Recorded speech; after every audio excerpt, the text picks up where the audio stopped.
welcome back to my channel, Beautiful Minutia. If you're new here, my name is Tiffany, and today I will be sharing some of the books that we read during our 6th grade homeschool year. You may or may not be familiar with the kind of curriculum we use, but just as a brief overview, we use Ambleside Online, which is a free Charlotte Mason curriculum that utilizes a lot of classic literature. And we don't use that for everything, but we use a lot of the books kind of as a book list for history and literature in particular.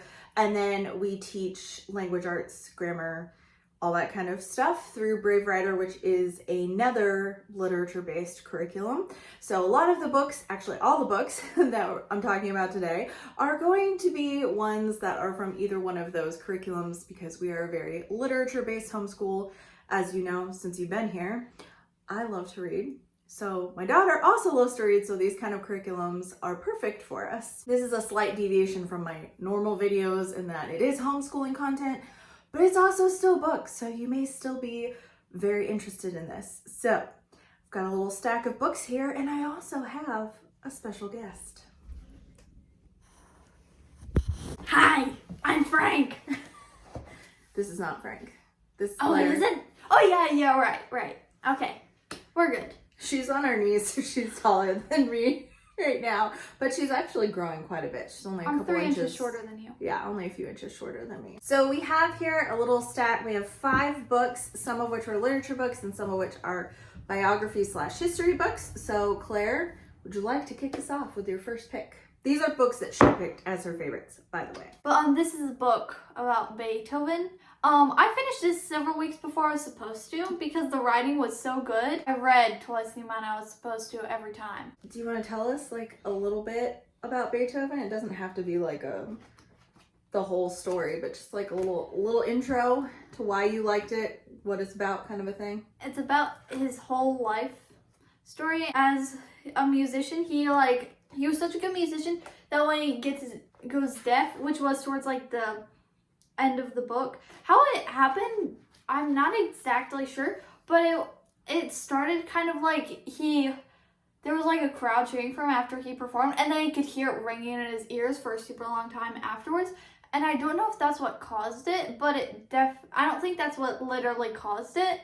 I think I had problems with his ears before that, but I think that didn't help. He composed a lot of things after he went deaf. We were listening to some of his music while we did school in time, and one of the songs said "Rage over a Lost Penny." And I'm like, what? And then I read in here why he wrote it.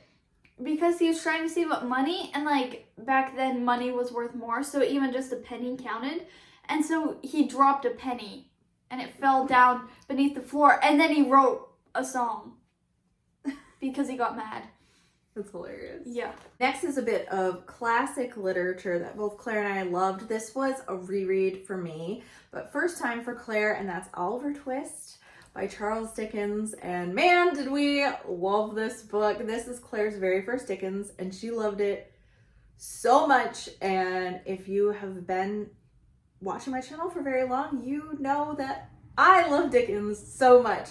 So it made my heart very happy that the very first time I introduced her to Dickens, she loved it. So what did you love about this book? Honestly, all of it. Except for Noah, who made me want to scream. Noah was her least favorite character in this book. She hated him more than she hated Fagin or Sykes, which I think is really funny. Did you have a favorite character? It might have been Nancy, even Nancy. over Oliver. Nancy is such a good, complex character, so she might be my favorite as well. Or Mr. Grimwig is hilarious. Oh, Mr. Grimwig. And Mr. Bumble was also a favorite of Claire's, even though he's not a good guy. He was just so over the top ridiculous that it was really funny. Here we should insert a clip of me doing my Bumble walk. I'm this is how he walks. And it looks when I do it looks like I'm trying to be cool, but I'm so obviously not. That's what Mr. Bumble does. Yeah, and she actually ended up doing a video with her friends about Oliver Twist, recreating a scene from it, and it does have the Bumble walk in it, and it was really funny because neither of them had ever read Oliver Twist or watched any adaptations of it, and she roped them right along, and it's Hilarious. Next book. I'm doing 3 out of the 5. Yeah, we're alternating. Because 2 of them only I read, and then there's another one I wanted to do. Yes, yeah. Some of these were independent reading, the Beethoven one, this one, and many other books that she read. But tell us about this book. It's a book, and it's really good. Mm-hmm. Just like the Beethoven one. And I finished this, so there are, how many chapters? 15. And I was supposed to be on chapter 8 when I finished it. Yeah, she was supposed to read a chapter a week, and that did not happen. No, I finished it way before I was supposed to. So tell us a little bit about the book. Who's it by, first of all? David Collins, I assume. Yep, that's what it says. Tell us a little bit about it. It's about George Washington Carver. He was a slave, and he went to like a school for black people, and then he would work for people, and then eventually that led to him going to like a university, the one that Booker T. Washington founded. And he and Booker T. Washington were actually really good friends. And George Washington Carver, he became a scientist there. He found tons of students, and then he was growing peanuts with them. They're like, what much can you do with peanuts? And then one day they came down to the cafeteria for lunch, and he made tons of food with peanuts. I love that. The next book we're going to talk about is another one that was a reread for me. I read it a couple of years ago, actually around the start of my channel, and I was so excited to read this with Claire someday, and someday arrived, and that is The Wednesday Wars by Gary D. Schmidt. This is one of my favorite middle grades of all time. So this is about a boy named Holling Hoodhood, and he is growing up during the time period of the Vietnam War. And he's going to school. He's just started 7th grade, and he's convinced that his homeroom teacher hates him because she's trying to teach him about Shakespeare. So there's a lot of Shakespearean references in here, which is really fun because we also started reading Shakespeare plays in their entirety this year. So that was really fun, but we had read a lot of the stories as well, like the children's version. So we got a lot of the references, and that was really fun as well. But Gary D. Schmidt is an author that can make me laugh and cry multiple times in the same book. What did you think of this book? 5 stars. 5 Instantly. stars? 5 stars from the first chapter. What did you love about it? It was really funny. Yes, it is really funny. And like at first, when he thinks that she's trying to kill him, and it's now His teacher. I drew a picture from one of the scenes where Mrs. Baker tries to kill Holling. And it's like, Doug Sweetek's brother, who you never find out his name in this book. Holling accidentally trips him, and then Doug Sweetek hits the post, and he's like, another Mrs. Baker plot foiled. Did you have a favorite character in this one? There's a lot of very lovable characters in this book. I don't know.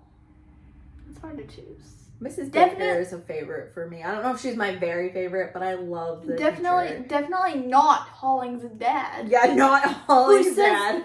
An architect who's like, architecture is a blood sport and cares about nothing except for himself. And his job. And so Holling is a very, I wouldn't say fully neglected, because his family does, like his parents take care of him, but they are not there for him at all. We're going to move on to the last book.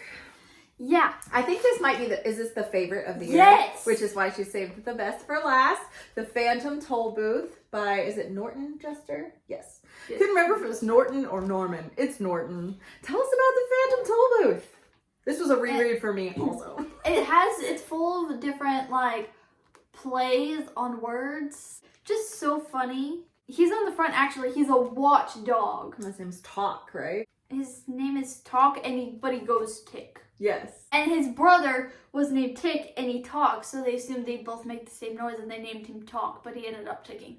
There's a lot of fun plays on words. It's about a boy who is very dissatisfied with his whole life and just finds no joy in anything, and he ends up having this mysterious car and like mini little car and toll booth that shows up in his room, and he drives to the toll booth and ends up in this totally different land, and there's some discord in the land between some of the rulers because, what is it, the princesses of reason? Rhyme and Reason. Their names are Rhyme and Reason. They're Yes. gone.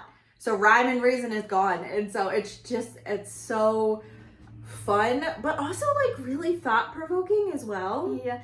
And my favorite part is like, I'm Cacophonous A Discord, Doctor of Dissonance. And you know what the A stands for? What? As loud as possible. Is that your favorite character? I don't know. Is Dr. Discord? One of my favorites. And he does lots of loud things, as you might imagine. Yeah. So it's very fun. So these are some of our favorite books. We read a lot of books this year, didn't we? Yes. And some of these are towards the end of the year. The George Washington Carver, Wednesday Wars, and Oliver Twist were all like second half of the year. But Beethoven was first half of the year. And this was like it wasn't our very first book, but it was one of our first books that we read. And we read it in the early fall last year, and it has some staying power. There's no recency bias here when a book from the fall makes it into the top of the year. Is there anything else you want to add? Watch more of her videos because she's awesome.